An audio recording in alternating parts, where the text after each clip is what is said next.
حضرت خضر علیہ السلام کے خالہ زاد بھائی تھے۔ آپ نے حضرت ابراہیم خلیل اللہ کے ہاتھ پر اسلام قبول کیا اور کئی سال ان کی صحبت میں رہے۔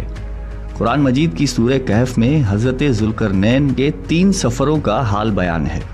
یہ 3 زبردست سفر انہوں نے کیے اور ان 3 سفروں کا حال ہم آج آپ کو اس ویڈیو میں بتائیں گے، جو بہت ہی عجیب اور حیران کن ہے۔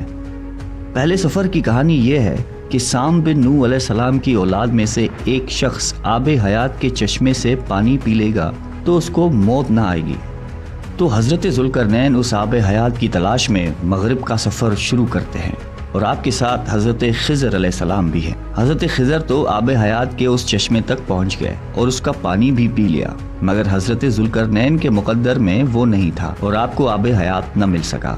حضرت ذوالقرنین کا سفر جاری تھا اور آپ چلتے چلتے ایسے مقام پر پہنچے کیونکہ مغرب میں ہی سورج غروب ہوتا ہے۔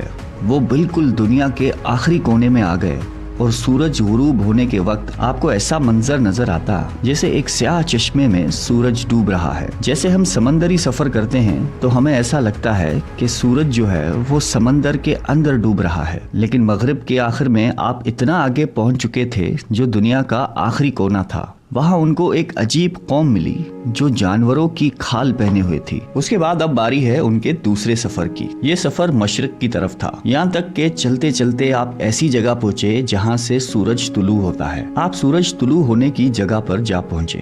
آپ نے وہاں پر دیکھا کہ وہاں ایسی قوم ہے جن کے پاس کوئی عمارت اور مکانات نہیں ہیں۔ ان لوگوں کا یہ حال تھا کہ جب سورج طلوع ہو جاتا تو یہ غاروں میں چلے جاتے، زمین کے اندر چلے جاتے، اور جب سورج ڈھل جاتا تو غاروں سے نکل کر اپنی روزی روٹی کی تلاش میں نکل جاتے۔ یہ لوگ منسک کہلاتے ہیں۔ حضرت ذوالقرنین نے ان لوگوں کے حضور بھی اسلام کی دعوت پیش کی۔ وہاں پر بھی کچھ لوگ ایمان لائے اور کچھ لوگ اڑے رہے اور آپ سے جنگ بھی کی، لیکن بہرحال آپ نے ان لوگوں کو بھی قابو کر لیا۔ اب ان کا تیسرا سفر شمال کی طرف تھا۔ آپ چلتے چلتے 2 پہاڑوں کے درمیان پہنچ گئے تو وہاں بھی آبادی عجیب و غریب تھی۔ ان کی زبان بہت عجیب و غریب تھی۔ ان لوگوں کے ساتھ اشاروں میں بہت مشکل سے بات چیت کی جا سکتی تھی۔ ان لوگوں نے حضرت ذوالقرنین سے یاجوج اور ماجوج کے ظلم و ستم کی شکایت کی اور آپ سے مدد مانگی کہ آپ ہمیں ان کے ظلم سے بچائیں۔ یاجوج ماجوج کون تھے؟ یہ ایک فسادی گروہ ہے اور ان لوگوں کی تعداد بہت زیادہ ہے، جس کا اندازہ اس حدیث مبارک سے لگا سکتے ہیں کہ حضرت عبداللہ بن عمر رضی اللہ تعالیٰ عنہ نے فرمایا کہ جن و انس کی کل 10 حصے ہیں، ان میں سے 9 حصے یاجوج ماجوج ہیں، باقی 1 حصہ انسان ہے۔ اب ذرا غور کریں کہ اس وقت دنیا میں 7 بلین انسان، 7 ارب لوگ رہتے ہیں، تو اس حساب سے تقریباً 70 بلین یاجوج ماجوج ہو سکتے ہیں، اور ان کی تعداد بڑھ رہی ہے۔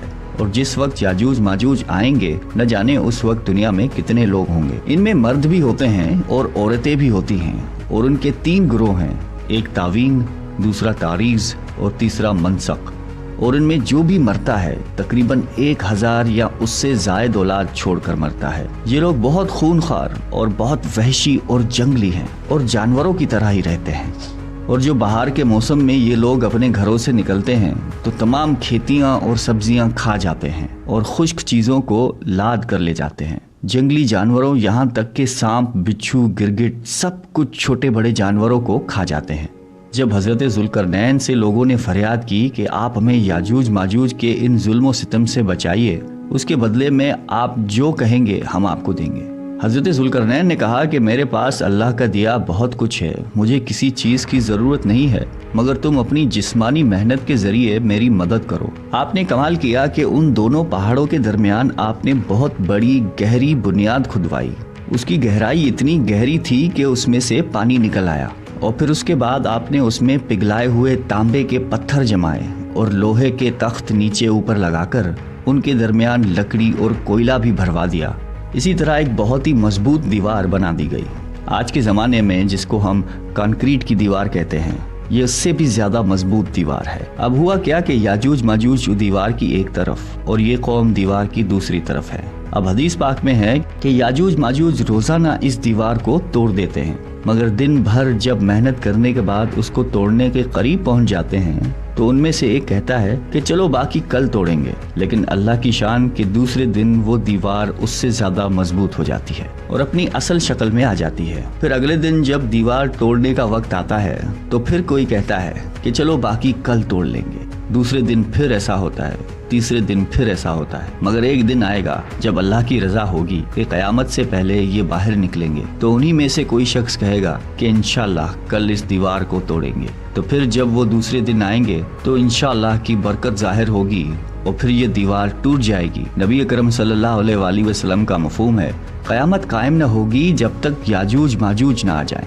یہاں آپ کو بتاتے چلیں کہ یاجوج ماجوج کے نکلنے سے پہلے دنیا کن چیزوں سے محروم ہو جائے گی۔ حضرت ابن عباس رضی اللہ تعالیٰ عنہ نے فرمایا کہ اللہ تعالیٰ نے 5 نہروں کو جنت سے جاری فرمایا۔ یہ 5 دریا ایک ہی چشمے سے جاری ہوئے ہیں۔ اللہ تعالیٰ نے حضرت جبرائیل علیہ السلام کے ذریعے جنت کے اس چشمے کو پہاڑوں کے اندر امانت رکھ دیا اور پہاڑوں سے نہروں کو زمین پر جاری فرما دیا ہے، جس سے لوگ طرح طرح کے فوائد حاصل کرتے ہیں۔ جب یاجوج ماجوج کے نکلنے کا وقت ہوگا تو اللہ تعالیٰ جبرائیل علیہ السلام کو زمین پر بھیجیں گے اور وہ 6 چیزوں کو زمین سے اٹھا کر لے جائیں گے۔ وہ چیزیں کون سی ہوں گی؟ دنیا سے قرآن پاک اٹھا لیا جائے گا، سارا علم بھی اٹھا لیا جائے گا، حجرہ اسود بھی اٹھا لیا جائے گا، مقام ابراہیم بھی اٹھا لیا جائے گا، حضرت موسیٰ علیہ السلام کا تابوت، اور ہم نے جو ان 5 نہروں کا ذکر کیا ہے یہ بھی گویا واپس اٹھائی جائیں گی۔ یہ چیزیں جب اس دنیا سے اٹھا لی جائیں گی تو دنیا اور دین کی برکت روئے زمین سے اٹھ جائے گی اور لوگ ان برکتوں سے بالکل محروم ہو جائیں گے۔ کیسا دور ہوگا ذرا سوچئے۔ اب ہو سکتا ہے کسی کے ذہن میں سوال آئے یاجوج ماجوج دیکھنے میں کیسے ہے، ان کا چہرہ کیسا ہوگا، آنکھیں اور بال کیسی ہوں گی؟ تو ان کا جواب یہ ہے کہ حدیث پاک میں یاجوج اور ماجوج کے بارے میں آیا ہے کہ وہ چوڑے چہرے والے، چوڑی آنکھوں والے اور موٹے بالوں والے ہوں گے۔ یاجوج ماجوج کا ظہور اس وقت ہوگا جب حضرت عیسیٰ علیہ السلام دجال کو قتل کر چکے ہوں گے۔ قتل دجال کے بعد حضرت عیسیٰ علیہ السلام کو حکم الہی ہوگا کہ مسلمانوں کو کوہ طور پر لے جائیں، اور اس لیے کہ کچھ ایسے لوگ اب ظاہر ہونے والے ہیں جن سے لڑنے کی کسی میں طاقت نہیں ہوگی۔ پھر یاجوج ماجوج کا ظہور ہوگا۔ یاجوج ماجوج کے نکلنے پر دنیا میں عجیب و غریب فساد برپا ہو جائے گا۔ ان کی آمد نہایت خطرناک ہوگی، اس قدر زیادہ ہوں گے کہ ان کا پہلا گروہ جب بحریہ تبریہ سے گزرے گا تو سمندر کا پورا پانی پی کر اس کو سکھا دیں گے۔ جب وہ دوسرا گروہ آئے گا تو وہ حیران ہو کر چلے گا کہ یہاں تو کبھی پانی تھا ہی نہیں، بلکہ پانی سارا ختم ہو جائے گا، اتنا بڑا لشکر ہوگا۔ یہ لوگ دنیا میں فساد، قتل و غارت سے فارغ ہو جائیں گے۔ مسلمان تو کوہ طور پر حضرت عیسیٰ علیہ السلام کے ساتھ ہوں گے تو یہ کہیں گے کہ زمین والوں کو تو قتل کر لیا، اب آؤ آسمان والوں کو قتل کریں۔ خدا کی قدرت دیکھیں، پھر آسمان سے جب نیچے گریں گے تو ان پر خور لگا ہوگا۔ یہ اپنی انہی حرکتوں میں مشغول ہوں گے اور وہاں پہاڑ پر حضرت عیسیٰ علیہ السلام اپنے ساتھیوں سمیت موجود ہوں گے۔ اس وقت حضرت عیسیٰ علیہ السلام اپنے ساتھیوں کے ساتھ مل کر دعا فرمائیں گے کہ اللہ تعالیٰ یاجوج ماجوج کے گردنوں میں ایک قسم کا کیڑا پیدا فرمائے اور وہ سب کے سب یکدم مر جائیں گے، اور ان کے مرنے کے بعد حضرت عیسیٰ علیہ السلام پہاڑ سے اتر آئیں گے اور دیکھیں گے کہ تمام زمین ان کی لاشوں سے بھری پڑی ہے، یعنی اتنی زمین پر لاشیں ہوں گی کہ زمین پر پیر رکھنے کی جگہ باقی نہ ہوگی اور بہت بدبو ہوگی۔ اب اتنے لوگوں کو کہاں اور کیسے دفنایا جائے؟ اللہ تعالیٰ کی شان دیکھیں کہ حضرت عیسیٰ علیہ السلام کی دعا کی برکت سے اللہ تعالیٰ کچھ ایسے پرندے بھیجیں گے جن کی گردن اونٹ جتنی ہوگی، وہ یاجوج ماجوج کے ان جسموں کو اٹھا کر لے جائیں گے۔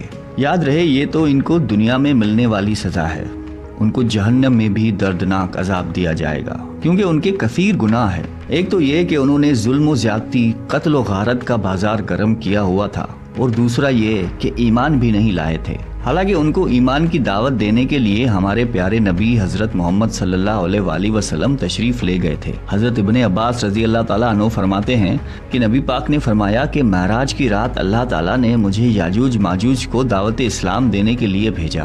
نبی پاک فرماتے ہیں کہ میں ان کے پاس گیا، میں نے ان کو اللہ تعالیٰ کی طرف بلایا، انہیں عبادت کی دعوت دی، مگر انہوں نے میری دعوت کو جھٹلا کر انکار کر دیا، اور فرماتے ہیں کہ اللہ تعالیٰ کے نافرمان بندوں اور اولاد ابلیس کے ساتھ دوزخ میں جائیں گے۔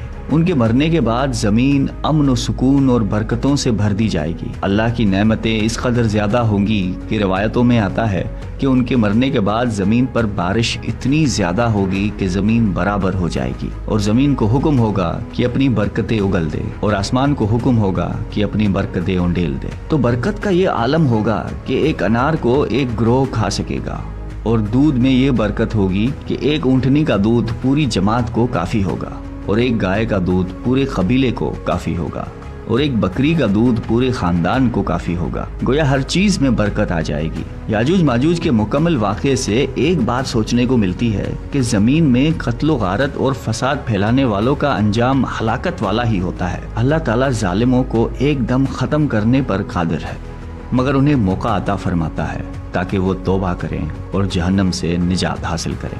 اللہ تعالیٰ سے دعا ہے کہ اللہ تعالیٰ ہم سب کو قلب سلیم عطا فرمائے اور قرآن و حدیث پہ عمل کرنے کی توفیق عطا فرمائے۔ آمین۔